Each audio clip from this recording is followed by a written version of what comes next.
देखो बेटे, आज का हमारा जो टॉपिक है वो है एलिवेशन ऑफ बॉइलिंग पॉइंट। हम जो है कोलिगेटिव प्रॉपर्टी पढ़ रहे थे, तो हमने relative lowering of vapour pressure पढ़ लिया था, और आप पढ़ेंगे आज हम एलिवेशन ऑफ बॉइलिंग पॉइंट। तो एलिवेशन ऑफ बॉइलिंग पॉइंट किस तरीके से है, इसे हम डिफाइन करेंगे। सबसे पहले हम पढ़ेंगे जी बॉइलिंग पॉइंट। देखो बॉइलिंग पॉइंट क्या होता है, तो बॉइलिंग पॉइंट की एक डेफिनेशन है ये, the boiling point of a liquid is the temperature at which the vapor pressure of the liquid becomes equal to the atmospheric pressure। यानी कि एक ऐसा टेम्परेचर जिस पे जो वेपर प्रेशर है वो एटमॉस्फेरिक प्रेशर के इक्वल हो जाए। यानी कि जिस भी टेम्परेचर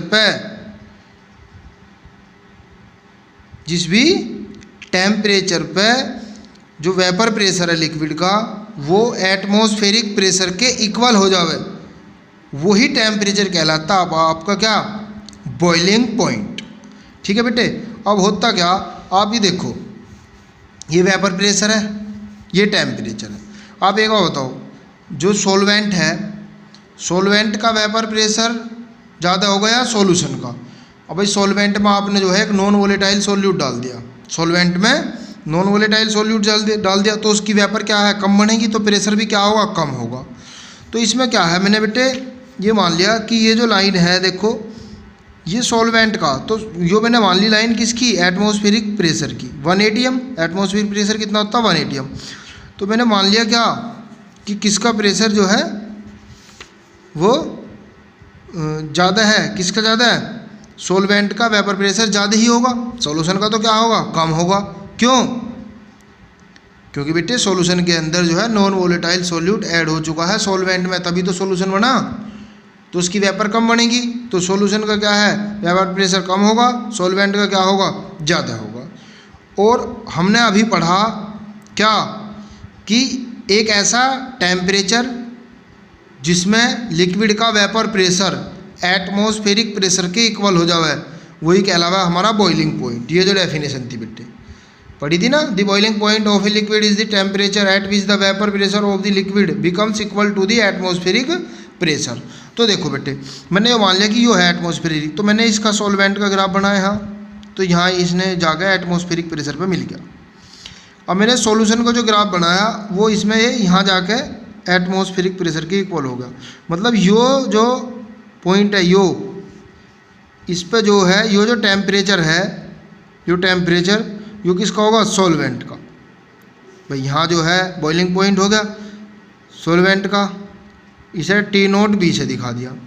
अब यहाँ जो सॉल्यूशन मिला जाकर एटमॉस्फेरिक प्रेशर के इस पॉइंट पे, इसे नीचे मिला दिया, जो किसका हो गया जी, टेम्परेचर सॉल्यूशन का बॉइलिंग पॉइंट। तो यो सॉल्वेंट का बॉइलिंग पॉइंट, यो सॉल्यूशन का। ठीक है जी। अब होगा क्या, देखो अब इसकी डेफिनेशन यहीं से बनेगी, the difference in the boiling point of solution and solvent is called elevation of boiling point. मतलब सॉल्यूशन के और सॉल्वेंट के बॉइलिंग पॉइंट का जो डिफरेंस होगा वही कहलाएगा एलिवेशन ऑफ बॉइलिंग पॉइंट। यानी कि delta TB equal to TB minus T0 B। तो TB की वैल्यू ज़्यादा है, सॉल्यूशन वाले की वैल्यू ज़्यादा है ना, तो सॉल्यूशन का बॉइलिंग पॉइंट ज़्यादा होगा किससे, सॉल्वेंट के से, तो TB माइनस T0 B।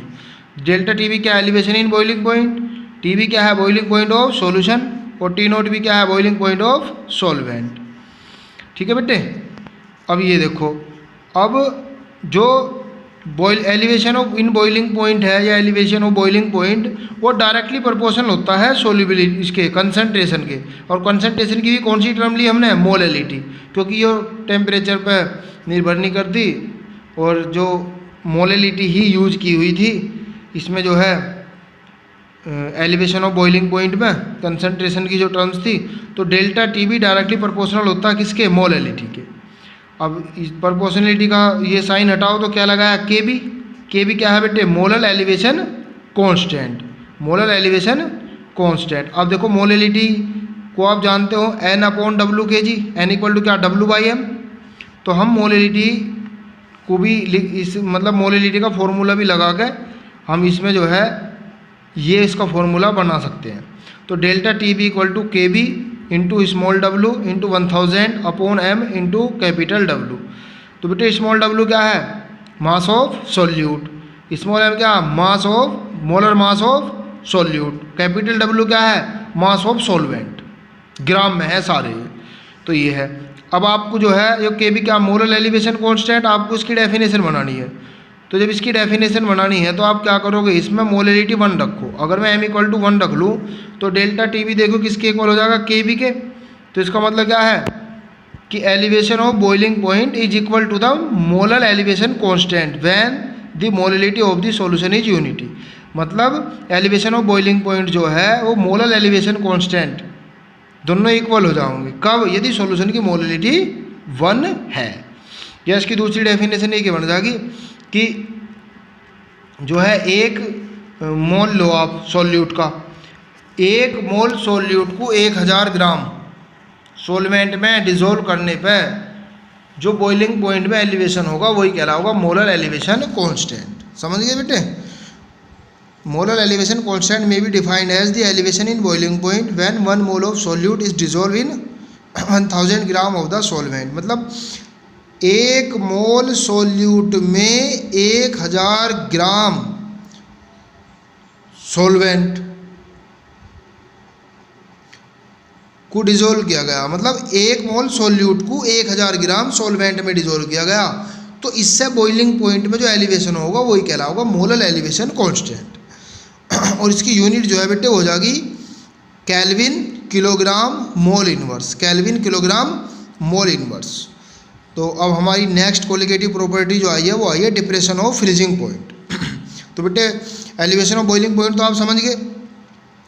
इसमें क्या था, हमने बॉइलिंग पॉइंट को डिफाइन किया, भाई लिक्विड का एक ऐसा टेम्परेचर जिसमें जो है वेपर प्रेशर जो है वो एटमॉस्फेरिक प्रेशर के इक्वल हो जाएगा, वही क्या होगा उसका बॉइलिंग पॉइंट। तो हमने ग्राफ बनाया था, हमने ये वाला ग्राफ बनाया था, इसमें हमने एटमॉस्फेरिक प्रेशर की लाइन ली थी। सॉल्वेंट का जो है वेपर प्रेशर क्या होगा, ज़्यादा होगा, सॉल्यूशन का कम होगा, क्योंकि अगर सॉल्वेंट में नॉन वोलेटाइल सॉल्यूट में आप मिला दोगे तो उसकी वेपर कम बननी शुरू हो जाएगी, तो उसका वेपर प्रेशर क्या हो जाएगा, कम हो जाएगा। अब इसने सॉल्वेंट ने तो यहाँ काटा इसे एटमॉस्फेरिक प्रेशर की लाइन को, सॉल्यूशन ने यहाँ, तो यो किसका, इस टेम्परेचर यो क्या हुआ सॉल्वेंट का बॉइलिंग पॉइंट, और यो किसका हुआ सॉल्यूशन का। इन दोनों का जो डिफरेंस होगा वही क्या होगा, एलिवेशन ऑफ बॉइलिंग पॉइंट या एलिवेशन इन बॉइलिंग पॉइंट। फिर बताया जो डेल्टा टी बी है वो डायरेक्टली प्रोपोर्शनल किसके होता है, स्मॉल एम के। मुझसे जो है क्या के बी की इस डायरेक्टली प्रोपोर्शनल हटाया, के बी लगा दिया, मोलरिटी को डिफाइन ऐसा करके लिख दिया फॉर्मूले में, ये आ गया। अगर इस एम की वैल्यू सॉल्यूशन की मोलरिटी 1 मान लो तो डेल्टा टी बी किसके इक्वल आ जाएगा, के बी के। ठीक है बेटे, तो ये था। फिर हमने बताया था भी क्या कि 1 मोल सॉल्यूट को जो है 1000 ग्राम सॉल्वेंट में डिसॉल्व कर दो और बॉइलिंग पॉइंट में जो एलिवेशन होगा वही कहलाएगा मोलर एलिवेशन कांस्टेंट। अब देखो बेटे depression of freezing point. Depression of freezing point पढ़ने से पहले हम पढ़ेंगे जी फ्रीजिंग पॉइंट क्या होता है बेटे। देखो फ्रीजिंग पॉइंट क्या होता है,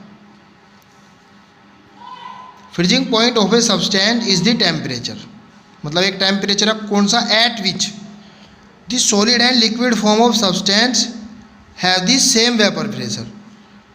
मतलब जहाँ जो है सॉलिड और लिक्विड सेम वेपर प्रेशर हो जाओगा, जिस भी टेम्परेचर पे सॉलिड का और लिक्विड का सेम वेपर प्रेशर हो जाओगा वही कहलाओगा जी फ्रीजिंग पॉइंट।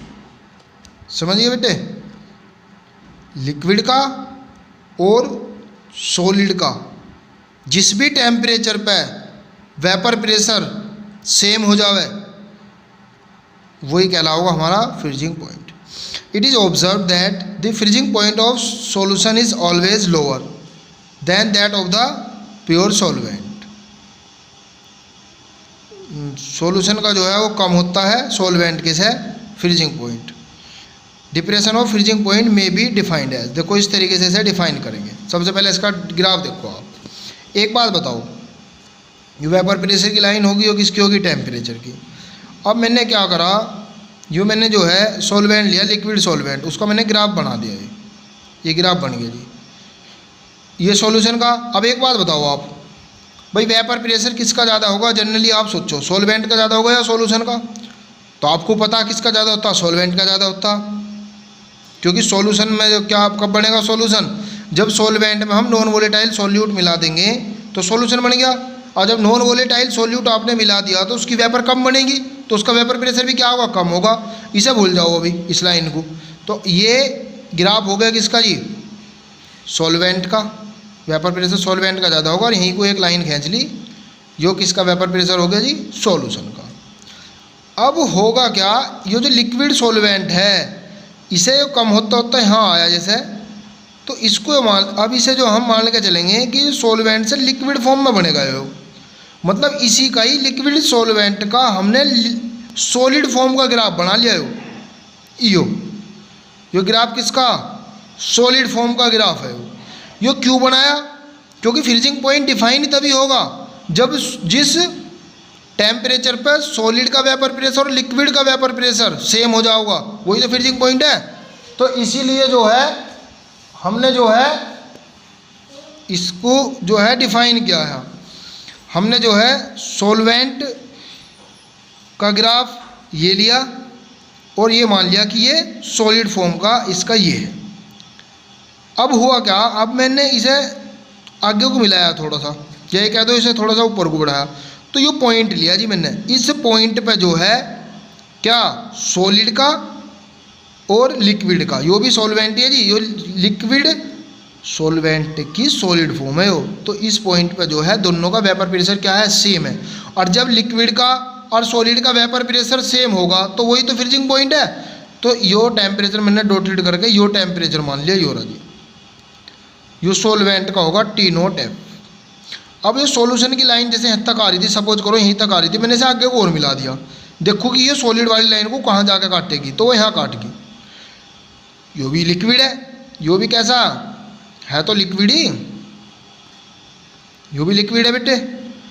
अब यो इसको पीछे मिला दिया, देखूंगा जी सॉलिड वाली लाइन को कहाँ काटेगी यो, तो यहाँ। और मैंने पढ़ा अभी कि लिक्विड और सॉलिड का वेपर प्रेशर जहाँ सेम हो जाएगा वही फ्रीजिंग पॉइंट है। तो यहाँ काटी मैंने ये लाइन मिला दी ये, तो ये क्या होगा, TF, ये सॉल्यूशन का होगा।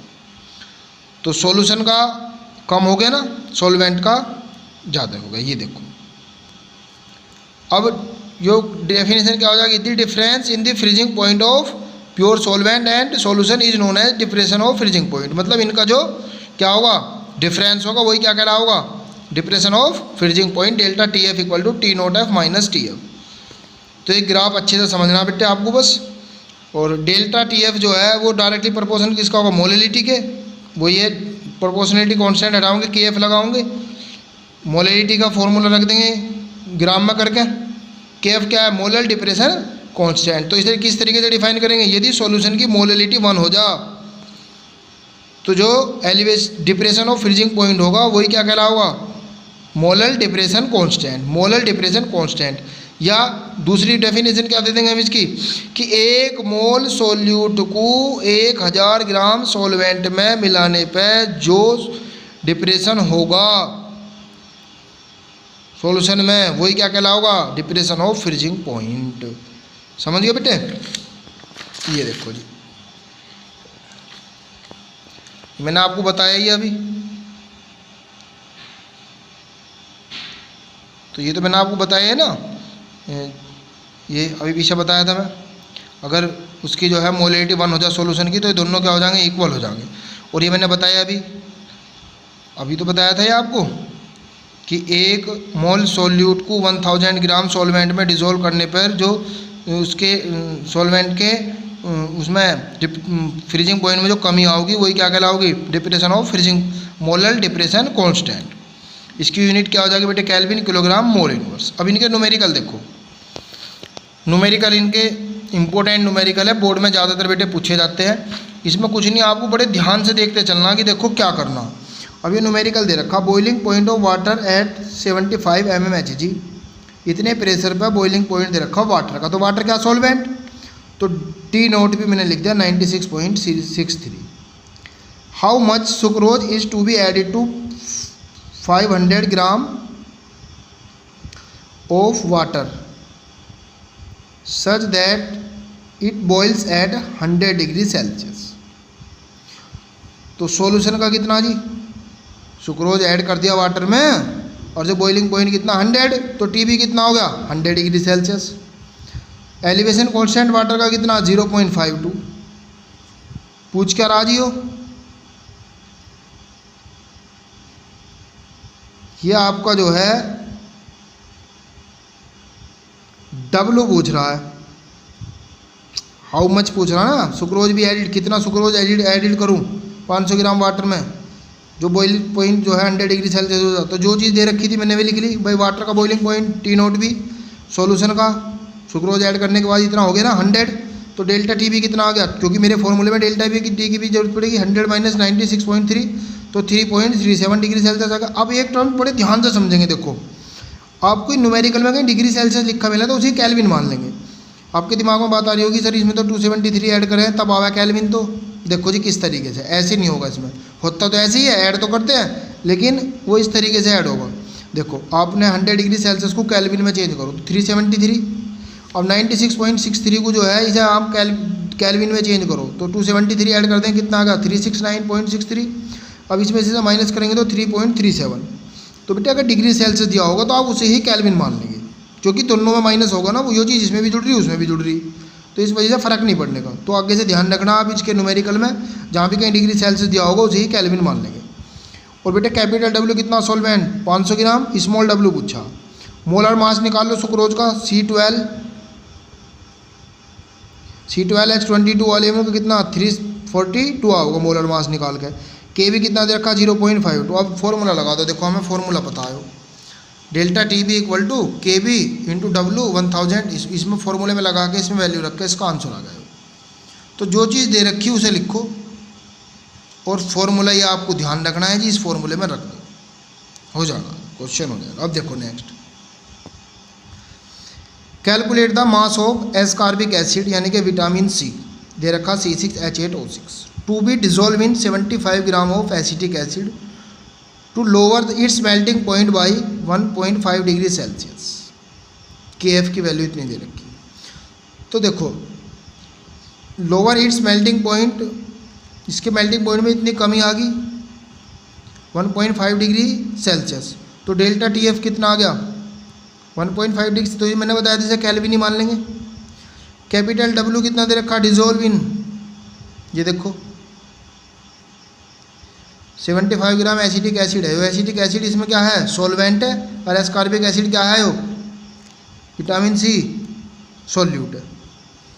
स्मॉल W पूछ रहा जी, calculate the mass, molar mass निकाल दो एस्कॉर्बिक एसिड का, ये रहा कितना का 176। KF कितना दे रखा 3.9। ये देखो जी ये फॉर्मूला है, लगा कर बिल इसे सॉल्व कर लेंगे जी, ये आ गया। ठीक है बेटे, नेक्स्ट देखो, इसमें आप देखते चले जाओ बस क्या क्या दे रखा और उसे लिखते चले जाओ। देखो calculate the temperature at which A solution, solution का टेम्परेचर पूछ रहा ना, कैलकुलेट द टेम्परेचर तो मैंने लिख दिया TF इक्वल टू क्या, मुझे पता सॉल्यूशन का TF हो और सॉल्वेंट का हो T0F। Containing 54 gram of glucose in 250 gram of water, तो ये सॉल्यूशन का स्मॉल W और ये क्या है कैपिटल W। विल फ्रीज, किस टेम्परेचर पे फ्रीज होंगे। KF की वैल्यू दे रखी, मोलर मास दे रखा हो ग्लूकोज का, तो TF तो यहाँ सब देख रहा ना, calculate the temperature at which solution, तो TF small W capital W, इसका मोलर मास ग्लूकोज का 180, KF दे रखा, वी नो दैट। फॉर्मूला हमें डेल्टा TF निकालना आता, पहले हमें TF नहीं आता जी, हम डेल्टा TF निकालते हैं डायरेक्ट फॉर्मूले से। हमने इस फॉर्मूले में रख के वैल्यू डेल्टा TF निकाल दिया। और फ्रीजिंग पॉइंट ऑफ सॉल्यूशन का अगर निकालना होगा तो मुझे पता delta TF equal to T0F minus TF होता, तो मुझे TF निकालना, तो TF कितना हो जाएगा T0F माइनस डेल्टा TF। अब T0F क्या है सॉल्वेंट का, सॉल्वेंट का वाटर, वाटर का तो मुझे पता है कितना होता है 0 डिग्री सेल्सियस, लेकिन हमें केल्विन में रखना, तो 273 केल्विन। ये ना इसमें से ये माइनस कर दिया तो हमारा आ गया TF। कुछ नहीं है, बहुत ईजी है, तो जो भी दे रखा है उसे ध्यान रखना बस। नेक्स्ट देखो, ये भी आपका अच्छा क्वेश्चन है जी। देखो सबसे पहले देखते हैं क्वेश्चन को क्या दे रखा, हम इसे ऐसा क्यों कर रहे हैं। Calculate the freezing point of A solution, freezing point पूछ रहा जी TF सॉल्यूशन का। चलो जी, कंटेनिंग 18 ग्राम ग्लूकोज, चलो जी, and 684 gram glucose in 200 gram of water. देखो दो चीज़ ना मिला रखी है, दो चीज़ एक में ना मिला रखी भाई 18 ग्राम और 68.4 ग्राम, ये 200 ग्राम वाटर में ना मिला रखे, तो दो चीज़ एक में मिला रखी तो सोलवेंट होगा, तो दोनों क्या हो गए, सोल्यूट ना हो गए दोनों। और मुझे जो फॉर्मूला है हमारा W, उसमें मुझे एक सोल्यूट चाहिए, तो इसके और इसका, इनके मोल जो है निकाल लेंगे दोनों के पहले, ठीक है, तब करेंगे। बताऊंगा किस तरीके से करेंगे, अभी देखते रहोगे। The freezing point of pure water is इतना, KF फॉर वाटर इज 1.86 ग्राम। तो फ्रीजिंग पॉइंट पूछ रहा है TF, KF दे रखा, कैपिटल W दे रखा, T0F कितना दे रखा, प्योर वाटर का 273 केल्विन। अब एक बताओ, दो दे रखा, ग्लूकोज के लिए करो, W1 कितना 18, M कितना 180, N मोल निकाल दिए। सुक्रोज के लिए N2 मोल निकाल दिए, टोटल मोल कितने हो गए, N1 प्लस N2 0.3। अब फॉर्मूला लगाओ, देखो डेल्टा TF इक्वल टू, ये फॉर्मूला लग गया। अब इसमें जो W/M आ रहा है, ये मोल नहीं होते, W/M क्या हो, मोल, मोल मैंने दोनों निकाल दिए 0.3, तो ये N आ जाओगा इसकी जगह, और ये N मैंने निकाल दिए 0.3 रख दिया जी। तो बेटे मोल इसलिए निकाल ले क्योंकि इसमें W/M था, ठीक है जी। आप सोच रहे होंगे दोनों ये मास दे रखे, इन दोनों को ऐड कर लो, टोटल W हो जाएगा सोल्यूट, लेकिन M किसका जोड़ूंगा, इसका या इसका, इसलिए सब बढ़िया तरीका होता है, अगर दोनों को एक करना है तो उसके मोल निकाल लो, इसके भी मोल निकाल लो, इसके भी मोल निकालो, दोनों को जोड़ दो तो टोटल मोल पता चल जाएंगे। और फॉर्मूले में W/M आ भी रहा है, इसकी जगह N रख लिया। अब N की 0.3 वैल्यू रख दी, और डेल्टा TF होगा। मुझे पता है डेल्टा TF इक्वल टू कितना होता है, T0F माइनस TF, ये फॉर्मूले में रख के जी ये हमारा आंसर आएगा। तो बड़े ध्यान से करेंगे, उसमें दो सॉल्यूट आ गए थे ना, और W/M इसमें आ गया, तो इसलिए मैंने उनके जो है दोनों के अलग अलग मोल निकाल के दोनों के जोड़ के रखा था, अच्छे से समझेंगे। Next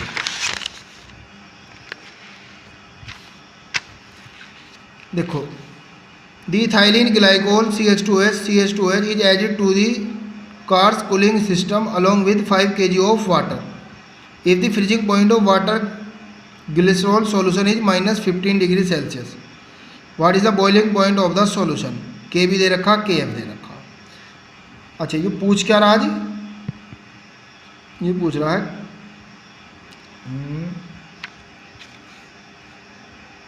what is the boiling point of solution का बॉइलिंग पॉइंट पूछ रहा जी, और T0 TF सॉल्यूशन का पूछ रहा जी, बॉइलिंग फ्रीजिंग बॉइलिंग पॉइंट पूछ रहा, TB पूछ रहा जी। चलो जी, TB कैसे निकाल लेंगे, ये देखो, सबसे पहले इसने W दे रखा जी 5 किलोग्राम, चलो हमने इसे ग्राम में बदल दिया, वैसे इसकी जरूरत नहीं पड़ने वाली, देखो अभी कैसे। अब इसमें क्या है, -15 डिग्री सेल्सियस दे रखा, solution is freezing point of water glycerol solution is -15 degree Celsius. तो बेटे TF कितना दे रखा सॉल्यूशन का, -15 डिग्री सेल्सियस, डेल्टा TF कितना होगा, T0F माइनस TF, वाटर का कितना होता, फ्रीजिंग पॉइंट 0 डिग्री सेल्सियस, तो कितना आ गया 0 माइनस, इसमें से माइनस करा ना, तो माइनस फिर 15 डिग्री सेल्सियस आ गया। KF कितना दे रखा 1.86, KB इतना दे रखा। अब डेल्टा TF निकाल लो, तो डेल्टा TF वाला फॉर्मूला लगाओ, डेल्टा TF इक्वल टू, ये तो निकल गया डेल्टा TF, तो KF इंटू M, तो M कितना आ जाएगा इससे, डेल्टा TF अपॉन KF 8.06। अब डेल्टा TB का फॉर्मूला लगाओ, KB इंटू M, ये आ गया। अब डेल्टा TB का फॉर्मूला TB माइनस T0B, जिससे हमने TB निकाल दिया, जो T0B की वैल्यू रख दी, वाटर का बॉइलिंग पॉइंट सबको पता 100 डिग्री सेल्सियस होता। अब एक बात बताओ, ये हमने कर क्यों रही है हमेशा, हमसे पूछ क्या रहा वो, यो देखो, देखो हमसे हम क्यों कर रहे हैं, शुरुआत इसकी है जी, हमें क्या पता हम किस तरीके से कर रहे हैं। यो तो देखो भाई, बॉइलिंग पॉइंट पूछ रहा है सॉल्यूशन का, TB पूछ रहा है, यो TB अगर पूछ रहा है तो मैं डायरेक्ट यो फॉर्मूला लगा सकूँ था, delta TB equal to TB minus T0B। अगर ये हमसे क्या पूछ रहा है, TB पूछ रहा, लेकिन T0B तो था, लेकिन मेरे पे डेल्टा TB नहीं था ना, इस वजह से नहीं लगाया। तो डेल्टा TB निकालने के लिए मुझे ऐसे निकाला डेल्टा TB। अब delta TB equal to KB into M, KB दे रखा, लेकिन क्या M नहीं दे रखा। अगर इस फॉर्मूले को लगाता डेल्टा TB निकालने के लिए, तो KB इंटू M, M नहीं दे रखा, तो M का फॉर्मूला इनने TF की टर्म भी दे रखी, तो M का फॉर्मूला यहाँ से निकाल लिया। देखो मैंने delta TF equal to KF into small m, तो मैंने यहाँ से निकाल लिया स्मॉल m। तो टर्म्स एक दूसरे से जुड़ती चली जाती हैं। अब देखो भाई TB पूछ रहा था, डायरेक्ट यो फॉर्मूला लगा दो, देखा यार डेल्टा टी भी तो है नहीं, पता चला डेल्टा टी भी का ये फॉर्मूला होगा के बी इंटू एम। के भी तो दे रखा भाई, अगर मेरे पास मोलेलिटी पता चल जाए सॉल्यूशन की तो मैं निकाल दूंगा। दूसरा फॉर्मूला देखा डेल्टा टी एफ की फॉर्म में मोलेलिटी का, वहाँ से मोलेलिटी निकाल ली। क्वेश्चन को इस तरीके से जोड़ते हुए चलो तो ईजी समझ में आओगे तुम्हारे ये। ठीक है बेटे, नेक्स्ट क्वेश्चन देखो, बहुत ही ज़्यादा इंपॉर्टेंट है। देखो बहुत इंपॉर्टेंट क्वेश्चन है। ए 5% solution by mass of cane sugar in water has freezing point of 273 kelvin. Calculate the freezing point of 5% glucose bye mass of glucose in water of freezing point of pure water is 273.15 kelvin. Molar mass of the glucose 180 और cane sugar का दे रखा 342। अब इसने जो देखो, तो मैं क्वेश्चन करके बता दूंगा उनको जी, मैंने ये लिख दिया 5% का मतलब ये ऐसे करता चला गया। तो भैया यो पता चलना चाहिए कि क्वेश्चन क्यों कर रहा हूँ मैं ऐसे, क्यों करके चल रहा हूँ मैं ऐसे।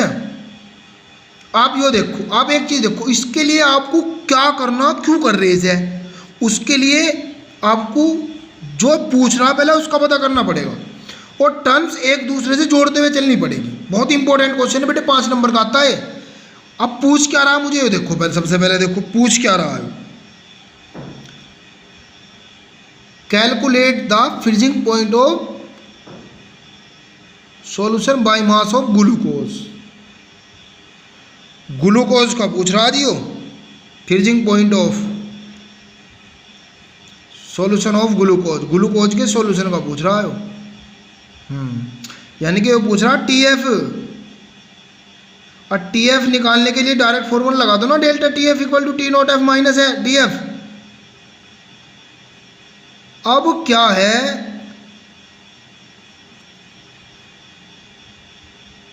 टीएफ है, अब टी नॉट एफ दे रखा है इसका ग्लूकोज का, वाटर का,